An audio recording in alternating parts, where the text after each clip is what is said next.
The God of Small Things is a novel that weaves together layers of emotion, history, and social commentary, set against the backdrop of post-colonial India. Written by Arundhati Roy, this Booker Prize-winning masterpiece explores the intricacies of family bonds, forbidden love, and the deeply ingrained social divides that define the lives of its characters. In this video, we'll take you on a journey through the rich narrative of Rahel and Estha, to twins whose lives are marked by loss, trauma, and an unbreakable bond that defines their fates. Alongside them, we encounter Ammu, their mother, and Velutha, a man from a lower caste whose love for Ammu defies the rigid caste system and sparks a tragic chain of events. The novel's themes of love, grief, identity, and social injustice are explored in striking and unforgettable ways.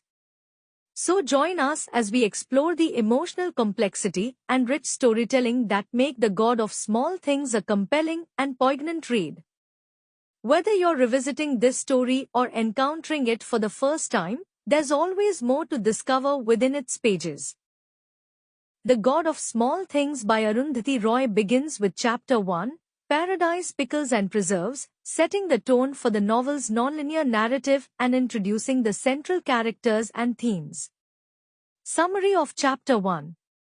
The chapter opens in Ayamanim, Kerala, in 1992, as Rahel, now 31 years old, returns to her childhood home. Her twin brother Estha is also there, but he has become silent, withdrawn, and emotionally distant. The narrative hints at a tragic event in their past that led to this estrangement. The chapter moves between past and present, introducing key themes such as memory, caste discrimination, forbidden love, and family dynamics.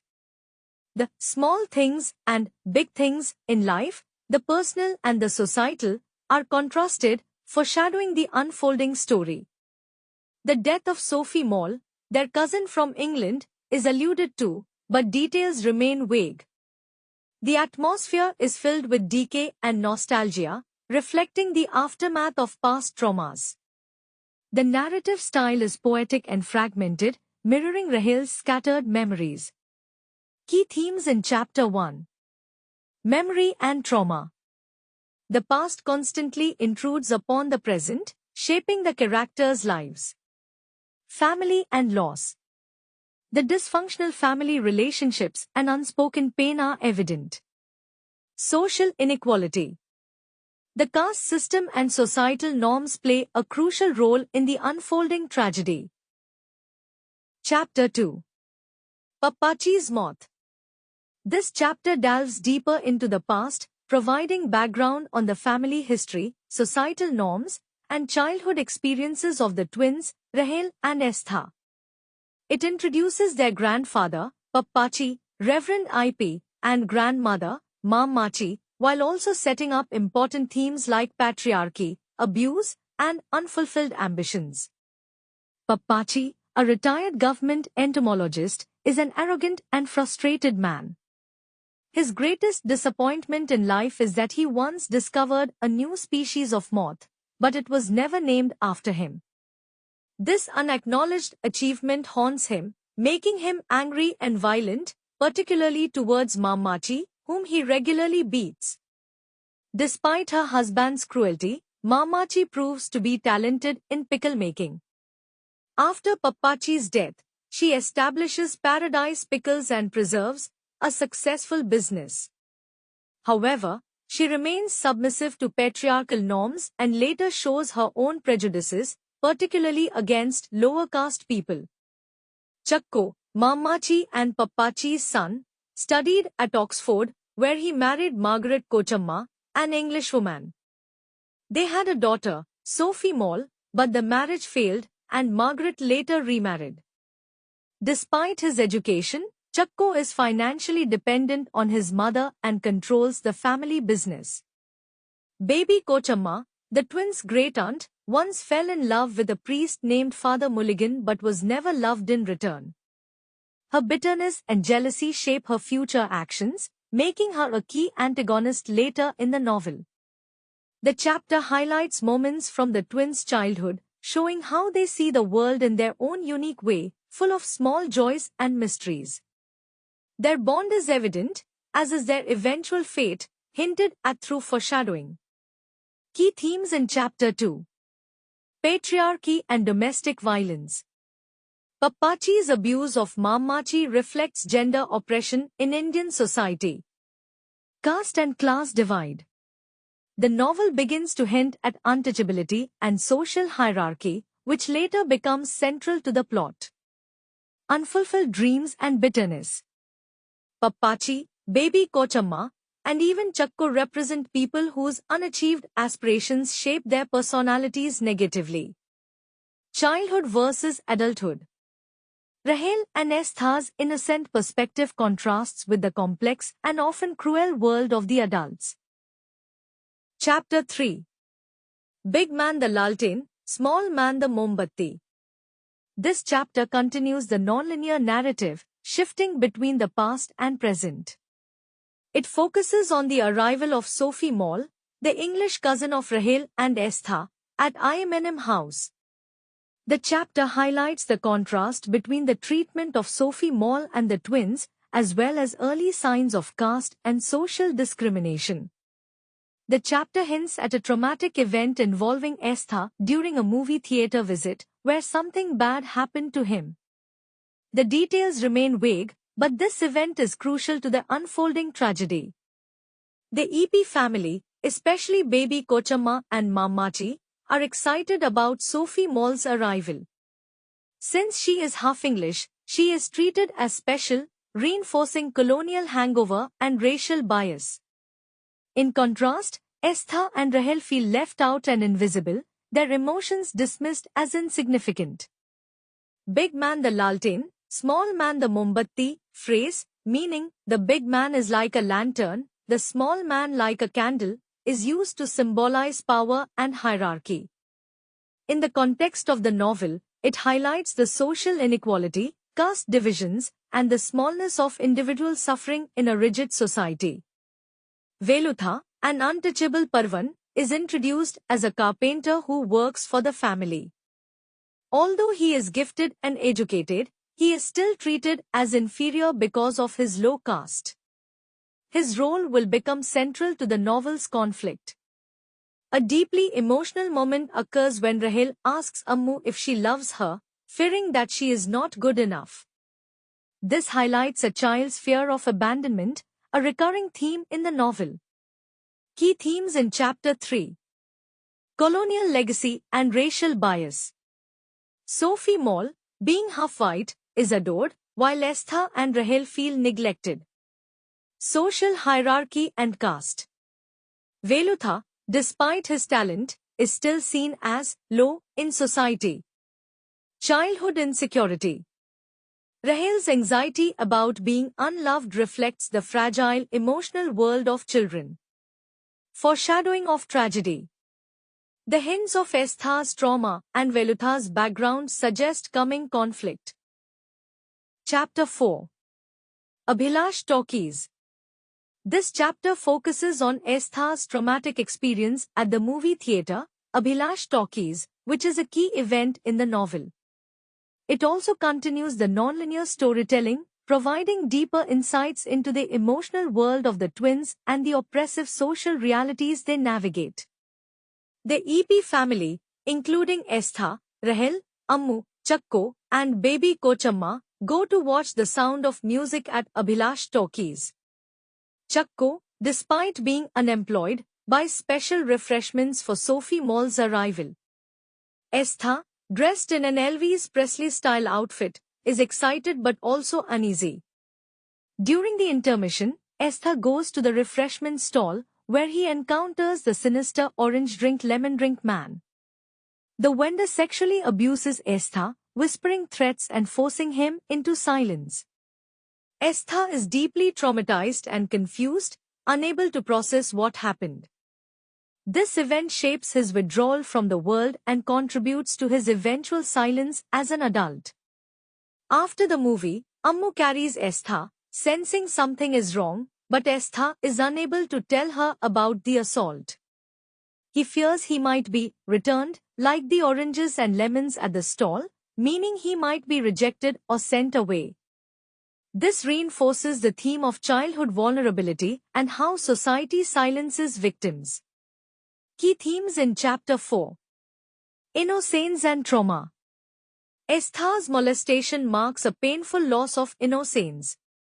Silence and suppression.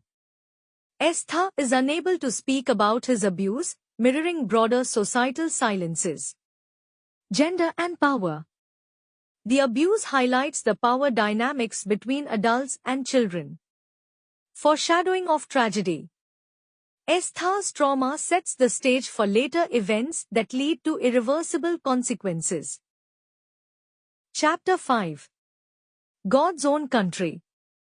This chapter explores the arrival of Sophie Mol and her mother, Margaret Kochamma, in Ammu. It provides insights into the family's dynamics, the twins' feelings of alienation, and the deeper social issues at play. The EP family, Chakko, Ammu, baby Kochamma, Estha, and Rahel, drives to Cochin airport to receive Margaret Kochamma and Sophie Mol.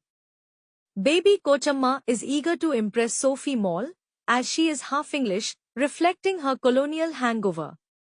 The twins, Estha and Rahel, sense that their English cousin is already being treated as superior before even arriving. As they wait at the airport, Rahel asks Ammu, "If I die, will you miss me?" Ammu, frustrated, replies harshly, saying, "When you hurt people, they love you a little less." This statement deeply affects Rahel, making her feel insecure about her mother's love. When Sophie Mol arrives, the family showers her with attention, reinforcing the idea that she is more special than Estha and Rahel. Sophie Mol is confident and polite, aware of her privileged position. Chakko dotes on her, while baby Kochamma fawns over Margaret Kochamma. Rahel and Estha feel invisible and unimportant, reinforcing their emotional isolation. As they drive back home, Rahel notices Velutha, standing by the roadside in the rain. This moment foreshadows his tragic fate, as he is an untouchable, standing outside the family's world, both literally and socially. Key themes in Chapter 5. Colonialism and racial bias. The IP family treats Sophie Mol as superior because she is part English. Childhood insecurity. Rahel's fear of being unloved is a central emotional moment. Class and caste hierarchy. Velutha's presence is a silent but powerful reminder of social inequality. Foreshadowing of conflict. The tension between Sophie Mol's privileged status and the twins' alienation hints at the unfolding tragedy. Chapter 6. Cochin kangaroos. This chapter continues the family's return from Cochin airport after receiving Sophie Mol and Margaret Kochamma. The narrative shifts between playful moments, hidden tensions, and foreshadowing of tragedy. Sophie Mol quickly becomes the center of attention in the family. She performs for everyone, reciting a poem in British accented English, reinforcing her privileged position. The adults, especially baby Kochamma and Chakko, praise her enthusiastically, further alienating Estha and Rahel.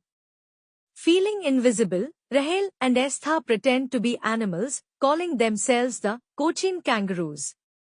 They try to amuse themselves and reject the adult world that ignores them. Their playful actions contrast with the rigid social structures around them. Margaret Kochamma reflects on her past with Chakko and how she left him for another man, Joe. She has pity, not love, for Chakko, which makes her return to Ammu uncomfortable. The chapter hints at her future suffering, as tragedy will strike her family too.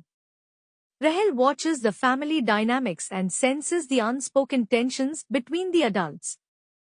She notices Velutha from a distance, foreshadowing his crucial role in the story. Key themes in Chapter 6. Childhood versus adult world. The twins escape into their imagination because they feel rejected. Colonial legacy. Sophie Mol, being half English, is idolized, while the Indian twins feel inferior. Jealousy and alienation. Estha and Rahel feel unwanted, deepening their emotional wounds. Foreshadowing of tragedy.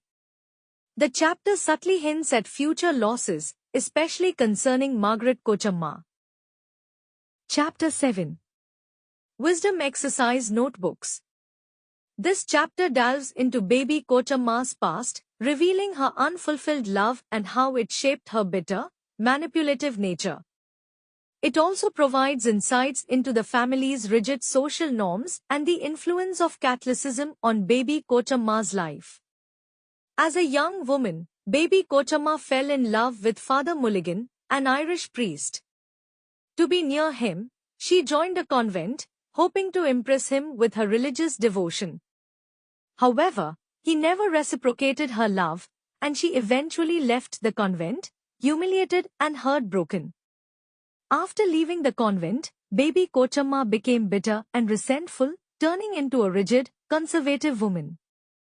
She spends her life obsessing over her family's reputation and maintaining social order, rather than pursuing happiness.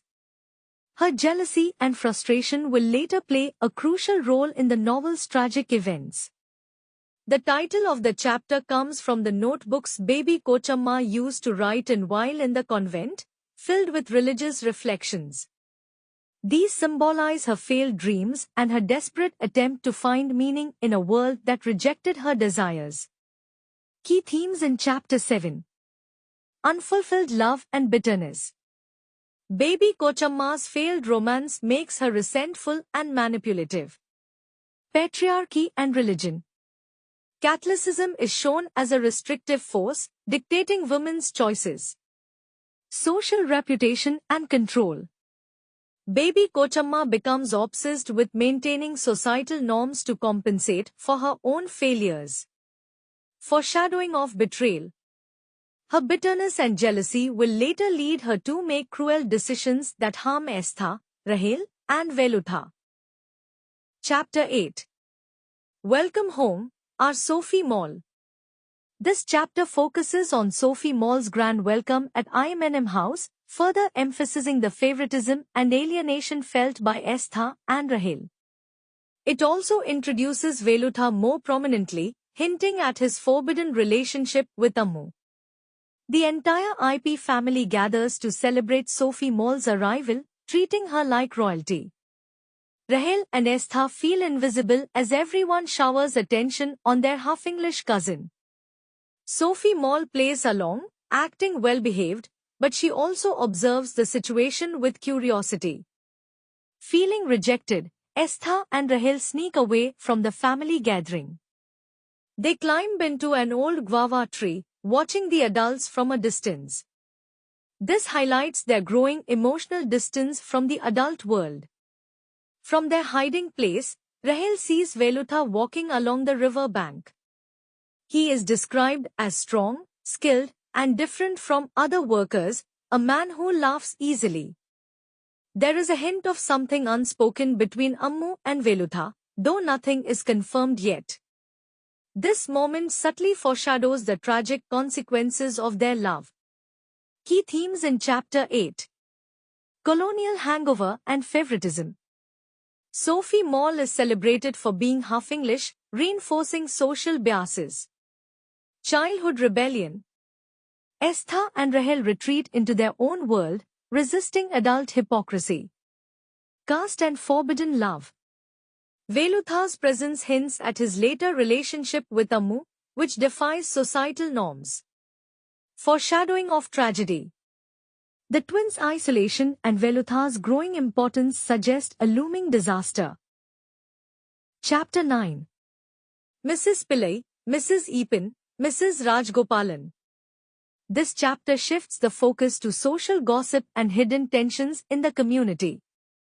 Through the conversations of Mrs. Pillai, Mrs. Epen, and Mrs. Rajgopalan, Arundhati Roy subtly critiques societal hypocrisy, classism, and sexism.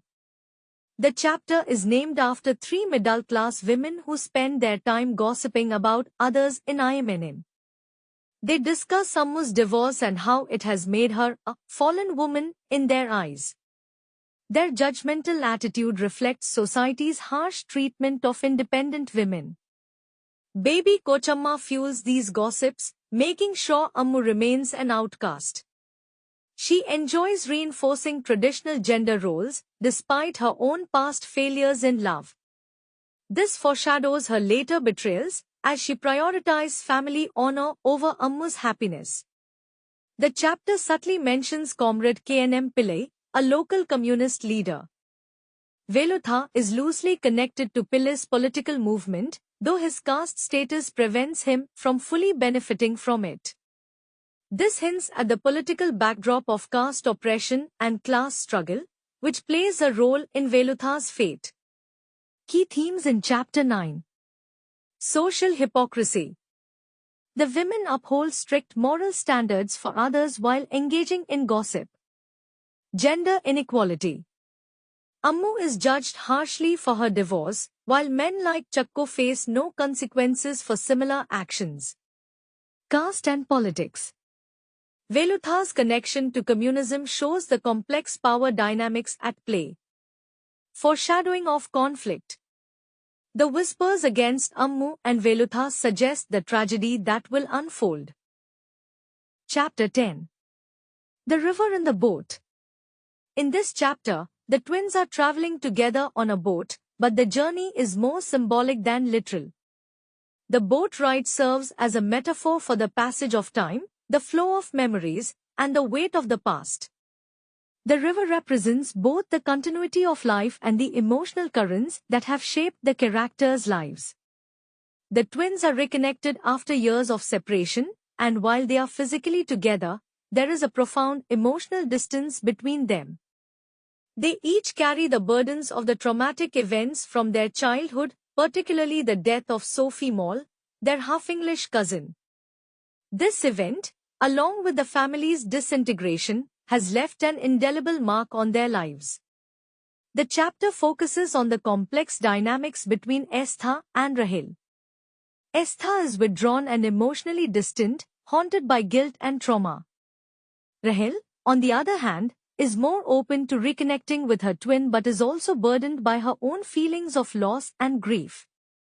Their reunion is bittersweet as they are forced to confront the emotional chasm that has grown between them over the years. The memory of their mother, Ammu, looms over them. Though Ammu is no longer alive, her presence is felt throughout the chapter. Her tragic fate, driven by her forbidden love for Velutha and the social and familial consequences of their relationship, continues to haunt the twins. The river in the title functions as a powerful metaphor for the flowing nature of time and memory. Just as the river moves forward, so too do the characters, yet they remain stuck in the past, unable to escape its pull. Key themes. The impact of the past. The chapter highlights how the past continues to shape and influence the present for Estha and Rahel, particularly their trauma and grief. Reunion and separation.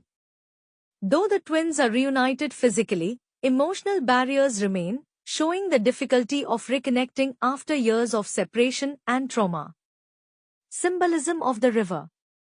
The river symbolizes the flow of time and memory, highlighting the inescapable nature of the past and its continued presence in the twins' lives. Chapter 11. The God of Small Things. In this chapter, the focus shifts to the intimate, personal relationships and small, often overlooked details that shape the lives of the characters. The chapter delves into the way seemingly minor events or actions, what the book calls the small things, can have monumental effects on the lives of the characters. The novel constantly emphasizes the weight that small actions or events can have in shaping destiny.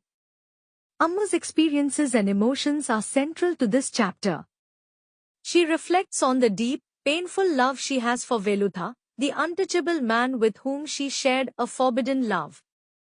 Their relationship is a powerful example of how love, in all its forms, is considered both small and yet significant in the face of societal and familial constraints. Ammu's love for Velutha is not just about romantic desire, but also about defying the rigid caste and class systems of the time. The small things in the novel often refer to actions or thoughts that deviate from what is accepted by society, whether that is the forbidden love between Ammu and Velutha or the way the twins, Estha and Rahel, struggle to make sense of the world around them. It highlights the burden of emotional conflict, Ammu's desires for a life of love and freedom, contrasted with the oppressive societal forces that keep her confined. It also touches upon the lasting emotional scars from her decisions as she wrestles with feelings of guilt and powerlessness. The title of the chapter alludes to the concept that the God of small things governs the lives of the characters in ways that seem trivial or inconsequential but ultimately shape their destinies. The irony lies in the fact that, often, small actions have much larger consequences than anticipated. Key themes. The impact of small things. The chapter reflects on the theme that small, seemingly insignificant moments can accumulate and profoundly affect the course of a person's life. Forbidden love and societal expectations. Ammu's relationship with Velutha highlights how love defies societal norms and the consequences of such defiance. Memory and regret. The chapter deals with characters grappling with memories of their actions, particularly Ammu and her regrets surrounding her love for Velutha. Chapter 12. Kochu Thomban. This chapter delves into the past and explores a pivotal moment in the lives of the twins, Estha and Rahel, and their family. The chapter brings attention to the intricacies of childhood memories, family secrets, and societal constraints that continue to haunt the characters. Kochu Thomban is an important but often overlooked character in the story. He is a figure in the twins' childhood and a part of their extended family. His role in the story is subtle but crucial to understanding the larger dynamics of the family. He represents the small things in the title, the small events and characters whose significance might seem minor at first but who actually have a profound impact on the narrative. The narrative shifts back to their early years, reflecting on how they internalize the events of their family life. The complexity of memory is shown through the twins' fragmented recollections and their difficulty in understanding the larger truths behind the things they witnessed as children. The narrative reveals how the children, especially Estha and Rahel, lose their sense of security and safety due to the tumultuous events around them. The events of their childhood, marked by separation, death, and trauma, are revealed gradually, showing the emotional weight that they have carried into adulthood. The chapter suggests that Kochu Thomban may hold the key to understanding certain aspects of the family's past, but the full significance of his actions and relationships remains unclear. This ambiguity adds to the sense of mystery surrounding the family's complex history. The chapter highlights the emotional connection between Estha and Rahel, both of whom are grappling with the impact of their traumatic past. Their memories of Kochu Thomban and other figures from their childhood reveal how deeply the twins are affected by the events they've witnessed. Their emotional bond is complicated by their inability to fully comprehend the events that have shaped their lives. Key themes. Memory and trauma. The chapter explores how memory shapes the twins' emotional world, especially their fragmented recollections of childhood trauma. Family secrets and mystery. Kochu Thomban represents the hidden, mysterious aspects of the family history that have a lasting effect on the characters, even if they are not fully understood. Loss and innocence. The chapter reflects on the loss of innocence that the twins experience as they grow up, particularly in the face of family tragedies. The complexity of relationships. The relationship between Estha and Rahel is central to the narrative, and this chapter deepens our understanding of the emotional ties and rifts between the family members. Chapter 13. The Pessimist and the Optimist. This chapter highlights the stark contrast between baby Kochamma and Estha, using their perspectives to further explore themes of love, loss, power, and societal oppression. Baby Kochamma as a pessimist. Baby Kochamma is portrayed as a deeply bitter and resentful woman. She was once in love with Father Mulligan, an Irish priest, but her love remained unfulfilled. Instead of breaking free from societal constraints, she conformed, ultimately choosing a life of emotional repression. This unfulfilled love turned into lifelong resentment, making her a strict enforcer of social norms and a gatekeeper of family honor. Baby Kochamma's bitterness is most evident in her treatment of Ammu, whose affair with Velutha, a lower caste man, defies the rigid caste system. Instead of empathizing with Ammu's love, baby Kochamma sees it as a scandal that must be suppressed. She aligns herself with the dominant social order, using lies and manipulation to maintain her own sense of power.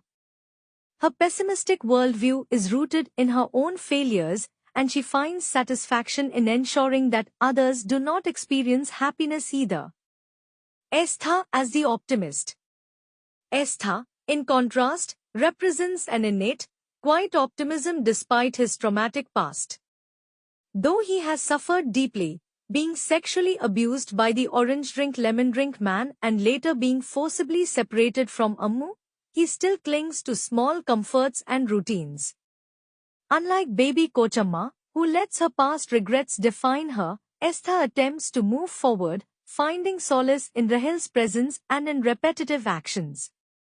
His optimism is not loud or joyful but rather a quiet hope for survival. His bond with Rahel remains one of the few sources of solace.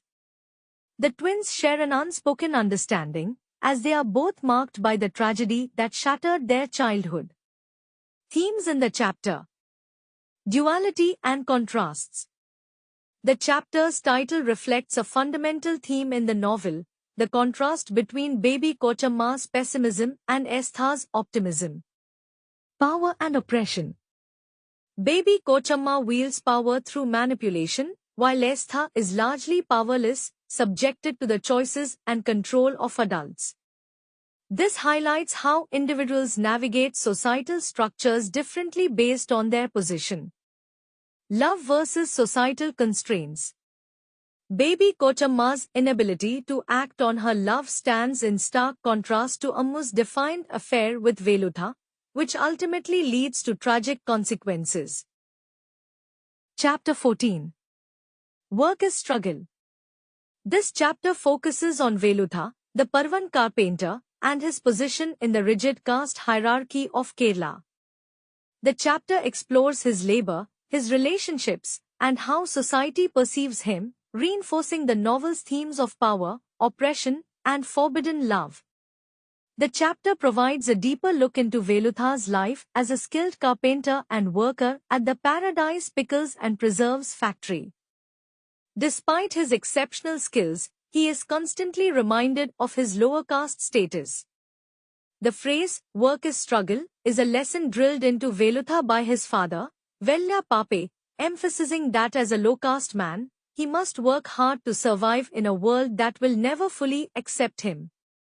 Velutha, however, resists this oppression in small but significant ways, by being confident, educated, and even politically aware.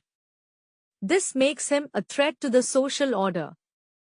The chapter also subtly alludes to Velutha's secret affair with Ammu, which is both a source of joy and an act of defiance against caste norms.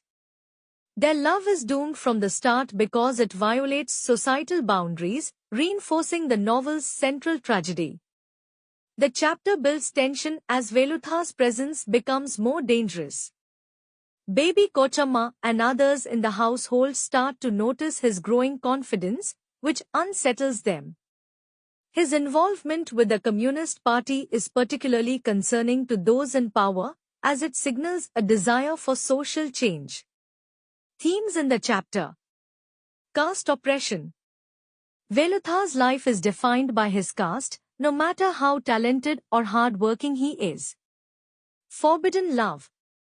His relationship with Ammu is a direct challenge to societal norms. Power and resistance.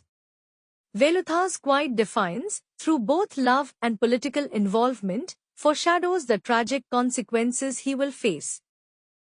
Chapter 15. The Crossing. This chapter is a pivotal moment in the novel, depicting Rahel, Estha, and Sophie Mol's nighttime journey across the river to an abandoned house. This chapter builds tension and foreshadows the tragic events that will soon unfold. Rahel, Estha, and Sophie Mol decide to run away from Immenem house after Ammu, in a moment of frustration, tells the twins to go away because they are the reason for her suffering. The children, deeply affected by this, take her words literally and decide to leave. Sophie Mol, eager to be part of the adventure, joins them. Their plan is to cross the river in a small boat and hide in an abandoned house on the other side. The river, described as dark and treacherous, adds a sense of foreboding to their journey. The imagery of the river and the night heightens the sense of danger, reflecting the unpredictability of their fate. This chapter foreshadows Sophie Mol's tragic drowning, as the crossing symbolizes a point of no return for all the children. Themes in the chapter. Innocence and misunderstanding. The children, especially Rahel and Estha, misinterpret Ammu's anger and make a drastic decision. Fate and foreshadowing. The crossing represents a transition to tragedy, as Sophie Mol's fate is sealed. Nature as a symbol. The river, unpredictable and dangerous, mirrors the chaos that is about to engulf their lives. Chapter 16. A few hours later. This is a crucial chapter that marks the immediate aftermath of Sophie Mol's tragic drowning. It shifts the novel's tone from suspense to deep tragedy, showing how events spiral out of control. The chapter begins just hours after the children's fateful attempt to escape across the river. Sophie Mol drowns in the river, but Rahel and Estha survive. The scene is marked by chaos, confusion, and fear as the reality of her death begins to sink in. The adults, especially baby Kochamma, react with shock and grief but quickly turn to finding someone to blame. Since Sophie Mol is the privileged daughter of the foreigner Margaret Kochamma, her death is seen as an immense tragedy, while the fate of Estha, Rahel, and Velutha becomes secondary. Velutha, being a lower caste man and a convenient scapegoat, is falsely accused of abducting the children and being responsible for Sophie's death. Rahel and Estha, traumatized and afraid, are unable to process the full impact of what has happened.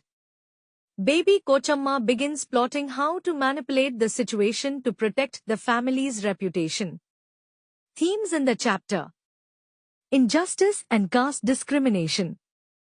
Velutha, an innocent man, is blamed simply because of his caste. Power and manipulation. Baby Kochamma seizes control of the situation, ensuring that the blame is directed away from the family.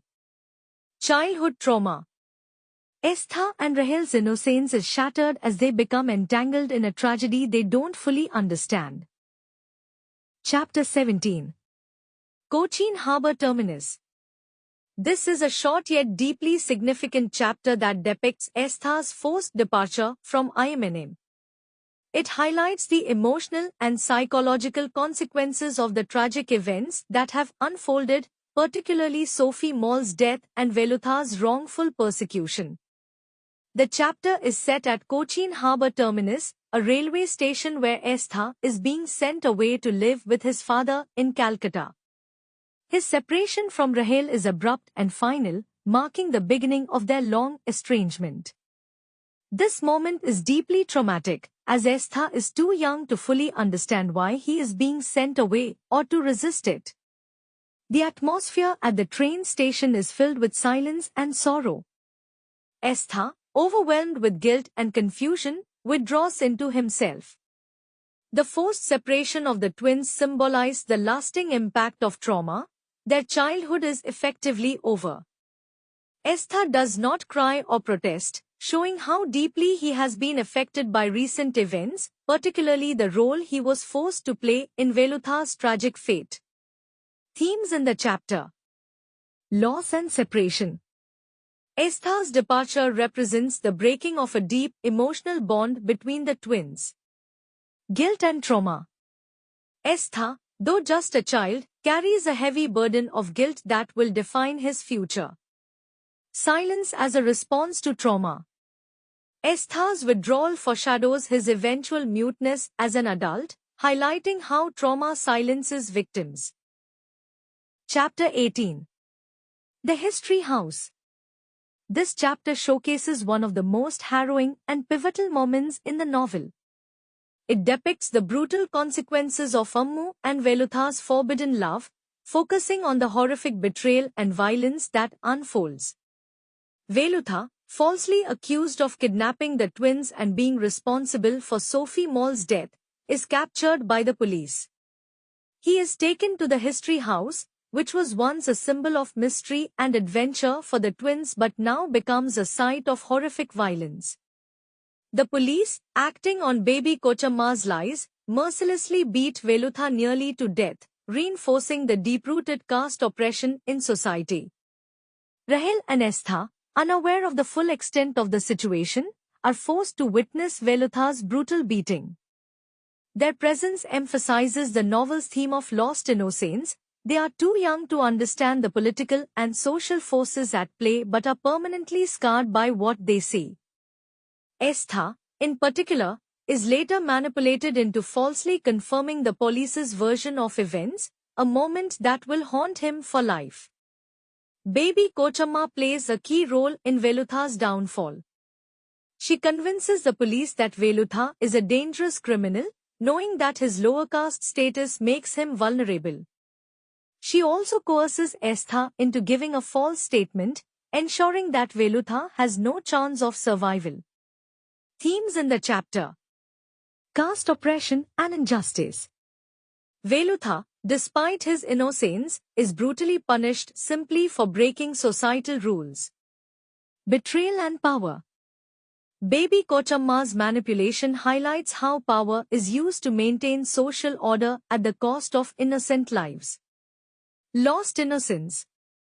The twins' forced involvement in Velutha's fate marks the end of their childhood and the beginning of lifelong trauma. Chapter 19. Saving Ammu. This chapter focuses on baby Kochamma's continued manipulation and the devastating aftermath of Velutha's brutal beating. The chapter highlights how power, fear, and social pressure force the twins, Estha and Rahel, into silence and betrayal. After Velutha's capture and merciless beating, baby Kochamma realizes that she must eliminate any possibility of Ammu defending Velutha. She tells Rahel and Estha that their mother, Ammu, will be punished and sent to jail unless they admit that Velutha kidnapped them. The twins, terrified and desperate to protect their mother, believe her lies and comply. Estha is coerced into giving a false statement to the police, confirming their fabricated story that Velutha kidnapped them. This moment becomes a turning point for Estha, as his guilt and trauma will lead to his lifelong silence. Rahel, though not directly forced to lie, is equally affected, as she watches her brother break under the weight of coercion. Ammu is powerless to protect Velutha or herself. She is ostracized by her own family and eventually forced to leave Ammu, abandoned by those who should have supported her. Themes in the chapter: betrayal and coercion. Baby Kochamma uses fear to manipulate the twins into betraying Velutha, even though they love him. Power and oppression. Baby Kochamma, as part of the privileged class, ensures that the caste system and family honor remain intact, at the cost of Velutha's life and Ammu's dignity. Childhood trauma. Estha and Rahel, still too young to understand the full consequences of their actions, are forced into silence and guilt that will haunt them forever. Chapter 20. The Madras Mail. This chapter showcases one of the most heartbreaking moments in the novel. It focuses on the irreversible consequences of Sophie Mol's death, Velutha's tragic fate, and the final separation of Estha and Rahel. This chapter marks the culmination of the twins' trauma and the destruction of their family. Estha is sent away on the Madras mail train to live with his father in Calcutta. The journey is silent, cold, and emotionless, symbolizing Estha's growing detachment from the world. He does not resist, speak, or cry. His withdrawal into silence begins here, a silence that will define his life. Rahel and Estha, who have always been inseparable, are torn apart without warning. Their twin bond, once their only source of comfort, is severed permanently, marking the end of their childhood. The pain of separation is overwhelming, and neither of them fully understands why this is happening. Ammu is left alone, abandoned by her family and powerless to change the past. Velutha is dead, a victim of caste oppression and the family's betrayal. The twins are forever changed, scarred by guilt, trauma, and the realization that love cannot protect them. Themes in the chapter: separation and loss. Estha and Rahel's forced separation represents the ultimate destruction of their childhood. Silence as trauma. Estha's growing silence is a direct response to the trauma he has endured. Fate and injustice. The Madras mail train symbolize how events spiral beyond control, leading to permanent consequences. Chapter 21, The Cost of Living, is the final chapter of the novel and brings together the themes of loss, love, and irreversible consequences. It shifts between two timelines, the past, showing Ammu and Velutha's last moments together, and the present, where Rahel and Estha, now adults, silently reunite. Past. Ammu and Velutha's last night.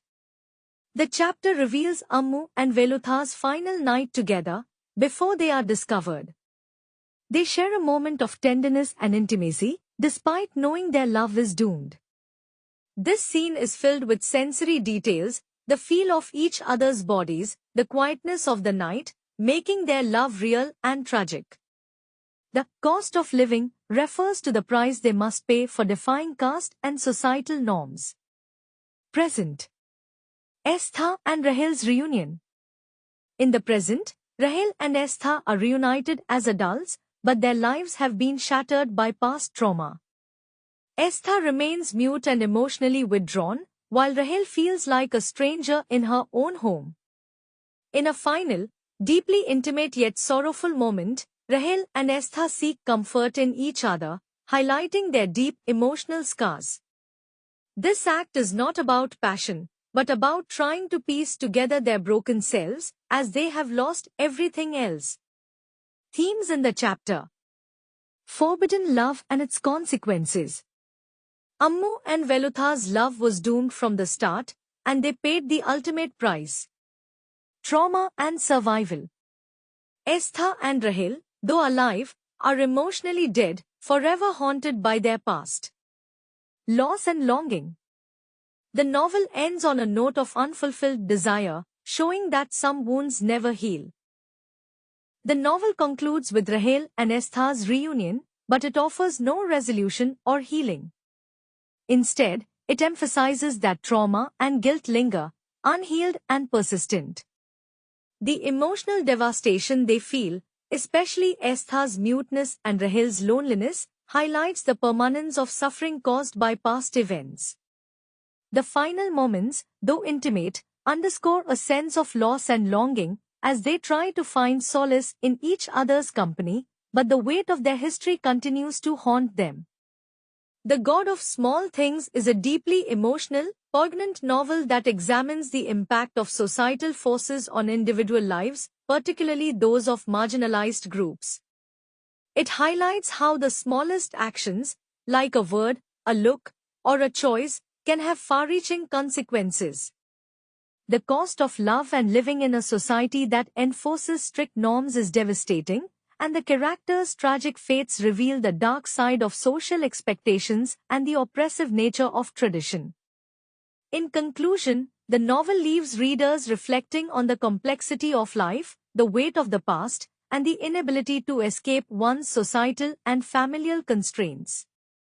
It speaks to the suffering of those who resist conformity and the inevitability of loss when confronting an unjust world.